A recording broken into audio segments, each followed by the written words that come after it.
Ito hindi lang isang sasakyan, kundi isang testament na hangganan ng automotive engineering at luxury. Mula sa breathtaking design powerhouse, W16 engine, cutting-edge technology, premium materials at high-level safety system. Lahat ng ito ay pinagsama upang makalikha ng pinaka-prestiyosong hypercar sa mundo. Ang Bugatti Chiron ay kilala sa iconic na long-tail design.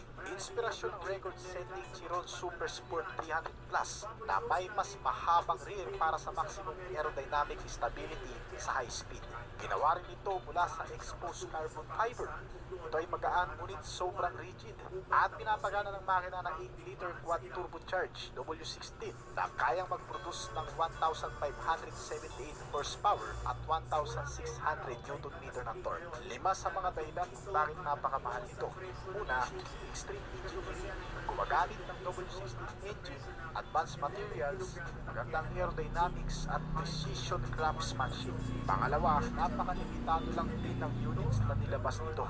Nasa 300 plus units lang sa buong mundo. Pangatlo, syempre, ang reputasyon ng brand na Bugatti. Pag sinabing Bugatti, nilalarawan kasi ng brand na to ang performance, innovation at hypercar prestige. Pang-apat, ang pagiging collectible value nito. Pag nagkaroon ka nito, para ka na rin nagkaroon ng isang mahalagang kayamanan kahit lumipas ang panahon ay nananatili pa rin ang halaga nito at mas nagiging mas mahal pa sa paglipas ng panahon. Panglima, ang world record performance nito na walang kapantay dahil itong Bugatti Chiron ay umabot na sa pinakamabilis na takbo na 490 km/h.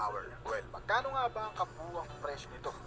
Ito ay may estimated price mula sa 3 to 5 million US dollar na kung direkta natin i-convert sa Philippine peso, ito ay nagkakahalaga mula sa 168 million hanggang sa 280 million pesos. Kung nagustuhan yung topic natin yun, baka pwedeng paklik ng like o ng pa-comment rin ng iyong opinion sa baba pagkatapos ng video nito. Bago tayo magtapos ay halina't silipin mo muna ang isa pang bagong luxury car ng Mercedes-Benz brand na inilabas kamakailan lang. Unang ipinakita sa Shanghai Motor Show noong April 2025. Itong bagong van na tinatawag na Vision V ay nakabase sa bagong van electric architecture o Van EA, isang plataformang disenyo para sa mga dekuryenteng van ng hinaharap. Sa unang sulya pa lamang, iba'y kakailang presensyang dala ng Mercedes-Benz Vision V na ito. Isang sasakyang kuryente, ngunit may disenyo na napaka-futuristic at may kalakihan din ng sukat. Meron itong haba na 5.5 meter at lapad ng 2.1 meter.